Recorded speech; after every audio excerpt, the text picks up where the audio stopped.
Very good morning, नमस्कार। मैं रजनीश कुमार श्रीवास्तव।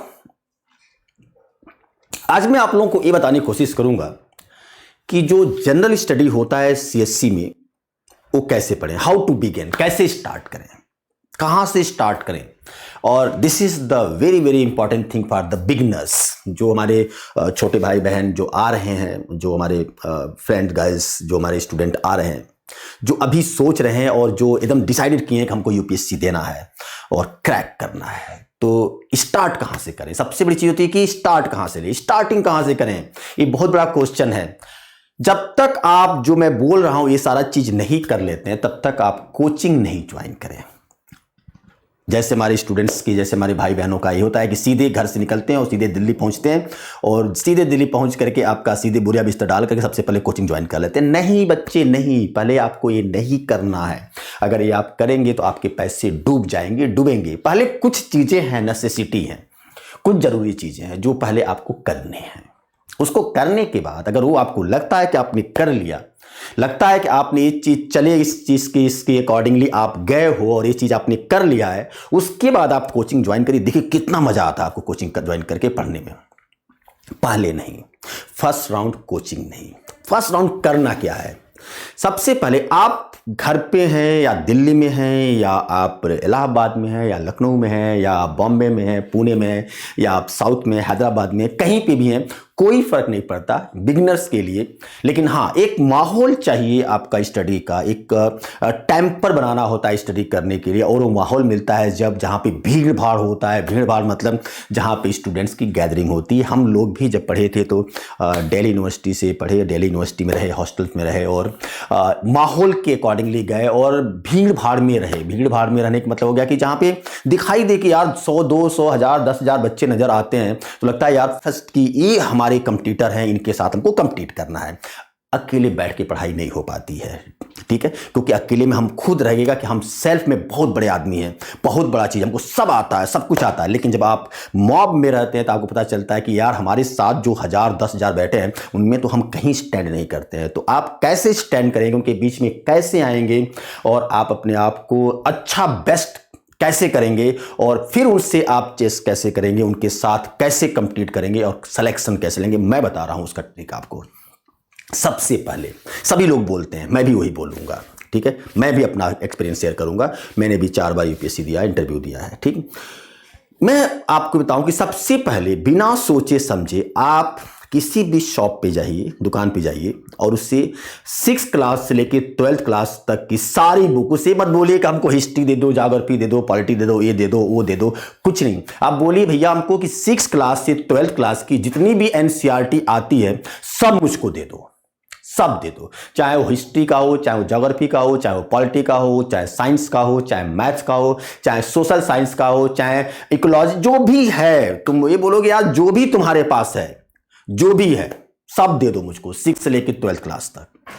चाहे वो एनसीईआरटी हो, चाहे वो आपका एनबीटी का हो, नेशनल बुक ट्रस्ट का हो, चाहे वो आपका जिस स्टेट से आपने पढ़ाई किया है उसी स्टेट का बुक हो, गवर्नमेंट की बुक हो, कोई भी चलेगा, सब चलेगा। बिगिनर्स के लिए सब चलेगा, लेकिन बिना इसके कुछ नहीं चलेगा, बिना इसके कुछ नहीं चलेगा। तो आप 6 क्लास से लेके 12th क्लास तक की सारी एनसीईआरटी, सारी की सारी, मतलब जो भी, चाहे स्टेट में आप पढ़े होंगे तो स्टेट की जो बुक पढ़े वो, चाहे आप एनसीईआरटी बुक आप एनसीईआरटी में भी, चाहे आप ओल्ड एडिशन ले लें, चाहे न्यू एडिशन। हाँ, कुछ न्यू एडिशन लेना है और कुछ आपको बेसिकली ओल्ड एडिशन ही पढ़ना है एनसीईआरटी का, जो 2005 से पहले के थे।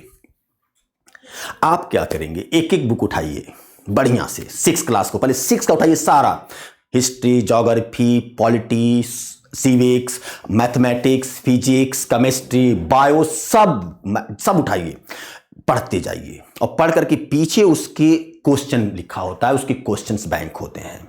ये होता है कि प्रेजेंटेशन कैसे करना है, लिखना कैसे है, लिख करके करेक्ट कैसे कराना है, क्या जो हमने लिखा है वो बिल्कुल करेक्ट है कि नहीं है, क्या हमको ऐसे ही लिखना है, क्या हमको इसको इंप्रूव करना है। ये सारा कुछ आपको वहीं से मिलेगा। आप क्या करेंगे, कोई भी एक बुक उठाएंगे, उसको पढ़ेंगे प्रॉपर। पढ़ने के बाद से उसके पीछे, हर एक चैप्टर के पीछे आपके क्वेश्चंस हैं, है ना। ऑब्जेक्टिव भी होंगे, सब्जेक्टिव भी होंगे, ठीक है, आप उसको लिखिए अपने लैंग्वेज में। आपने पढ़ने के बाद से आप उसको लिखिए, ये बहुत जरूरी है आपके लिए, मेंस के लिए। पीटी के लिए ऑब्जेक्टिव भी दिया हुआ है, अंडरलाइन करिए। मेंस के लिए जो आपका क्वेश्चन दिया हुआ है उसको आप अपने लैंग्वेज में उसको लिखिए। लिख करके आप खुद ही करेक्ट करिए, पहले खुद ही, कि क्या हमने जो लिखा है, जो आंसर लिखा है, वो आंसर हमने जेन्युइनली बहुत अच्छा लिखा है। अपने आप से पूछिए। अगर आपको लगता है कि नहीं यार, इससे भी अच्छा इंप्रूव हो सकता है, इससे भी अच्छा हम लिख सकते हैं, इससे भी अच्छा हम कर सकते हैं, तो आप फिर से एक बार उसी बुक को गो थ्रू जाइए और फिर उनके आंसर को एक बार दोबारा लिखिए। आप हर एक बुक की, हर एक टॉपिक की, हर एक जो भी आप पढ़ेंगे, बुक का चैप्टर पढ़ेंगे, हर एक चैप्टर के पीछे जो क्वेश्चन है उनके आंसर आप लिखेंगे, प्रॉपर लिखेंगे, अपने से इवैल्यूएशन करेंगे। इवैल्यूएशन करने में आपको लगता है कि कमी है, आप फिर से पढ़ेंगे, फिर लिखेंगे, फिर इवैल्यूएशन करेंगे। मतलब 6th क्लास से 12th क्लास के अंदर की जितनी भी बुक हैं वो सारी बुक को 1 by 1 आप पढ़ेंगे, स्टार्ट फ्रॉम द 6 एंड 12। पहले 6, फिर 7, फिर 8, फिर 9, फिर 10, फिर 11, फिर 12। और ये 6-7 ईयर का जो 7 साल का, 7 साल के जो आपके टेन्योर है, इसको आप बिल्कुल 3 महीने में पढ़ेंगे। 3 से 4 महीने के अंदर, max to max 3 to 4 month के अंदर आप पढ़ेंगे भी, आंसर लिखेंगे भी, चेक भी करेंगे, सब कुछ करेंगे। टाइम देंगे, इसको करेंगे, नहीं करेंगे आप फंसेंगे। उसके बाद ये जब कर लेंगे आप ना, तो देखिए आपको कितना मजा आता है। उसके बाद कुछ स्टैंडर्ड बुक है, सबके पास होगी, ऐसा नहीं कि मैं कुछ नया बोल रहा हूं, सबके पास होगी स्टैंडर्ड बुक। जैसे रोमिला थापर आपका एंशिएंट हिस्ट्री है, जैसे आपका बिपिन चंद्रा फ्रीडम स्ट्रगल है, जैसे आपका मजुमदार की बुक है, जैसे आपका गो चेंग लियांग, जीसी लियांग की बुक है ज्योग्राफी में, ठीक है।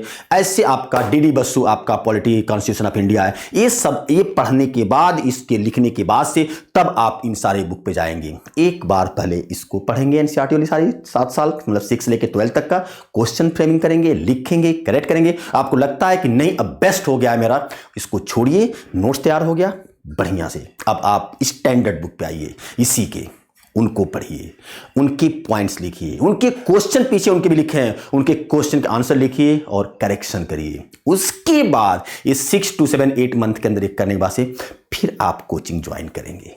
अगर आप उसके बाद कोचिंग ज्वाइन करते हैं तो जो क्लास में आपके जो मेंटर्स होंगे, जो गाइडेड होंगे, जो करने वाले होंगे, जो पढ़ाने वाले होंगे, जब वो कोई चीज़ बोलेंगे तो आपको समझ में आएगा यार ये तो हमको आता है, बहुत अच्छे से आता है, सर ने बोल रहे हैं बहुत बढ़िया, मतलब हम ठीक हैं, हम लेवल पे हैं, हमको कहीं भी प्रॉब्लम नहीं है, जो सर बोल रहे हैं हम उस लेवल तक हैं। अब सर ने कुछ ऐसी चीज़ें बोली जो आप नहीं पढ़ा, अरे यार ये जो सर ने बोला ना ये हमारे नोट्स में नहीं है और हमने पढ़ा भी नहीं, मतलब ये चीजें हमको कोट करनी है। तो सर ने जो बोला आप उसको लिख लीजिए, उसको अपने नोट्स में इंक्लूड करिए। आप बढ़िए ना 1 साल देखिए कितना मजा आ रहा है। और अगर नहीं तैयार होता है फिर बताइएगा, बिल्कुल डैम श्योर आप स्ट्रेटजी फॉलो करिए।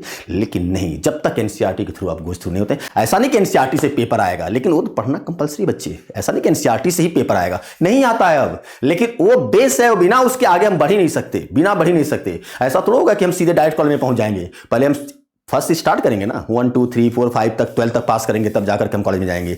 यही चीज, ऐसा नहीं है कि कॉलेज में आएगा तो 12th का आएगा, नहीं आता है ना, लेकिन हाँ बेस तो वही रहता है ना। तो पहले बेस स्ट्रॉन्ग करेंगे, ये करेंगे, फिर हम आपका जंप करेंगे, फिर हम स्टैंडर्ड पे जाएंगे, वो पढ़ने के बाद से फिर हम कोचिंग ज्वाइन करेंगे। देखिए कितना मजा आता है आपको पढ़ने में, कितनी बढ़िया आपकी तैयारी होती है और फर्स्ट अटेम्प्ट में आप क्रैक करेंगे। मेरी चैलेंज है, आप बिल्कुल करेंगे। और ऐसा नहीं होता तो बताइएगा, बिल्कुल होगा। लेकिन सबसे बड़ी चीज, सबसे इंपॉर्टेंट चीज, ऑनेस्टी किसके साथ? अपने आप के साथ। सेल्फ ऑनेस्टी बहुत अच्छी हो जाएगी। जो आपने पढ़ा, जेन्युइनली आपने पढ़ा कि नहीं पढ़ा। ऐसा नहीं कि 12 घंटा बैठ के कॉपी किताब देख रहे हैं और अंदर कुछ भी नहीं जा रहा है। तो जो 12 घंटा से 16 घंटा आप पढ़ते हैं ना, वो आप जो पढ़ते हैं वो आपके दिमाग के अंदर जाना चाहिए और आपको अपने आप से सेटिस्फैक्शन मिलना चाहिए कि जो हमने पढ़ा, जो हमने लिखा, जेन्युइनली हमने लिखा, जेन्युइनली हमने पढ़ा, दुनिया की कोई ताकत नहीं है जो आपको सिलेक्शन से रोक सकती है। बिल्कुल क्रैक करेंगे और 100% क्रैक करेंगे। बस थोड़ा सा स्ट्रेटजी फॉलो करिए जैसा मैंने बताया। इट्स नॉट कि हमारी फॉलो करिए, लेकिन ये भी एक स्ट्रेटजी है। आप एक बार सोचिएगा, बिल्कुल सोचिएगा और इसको करने की कोशिश करिएगा। Thank you, bye bye.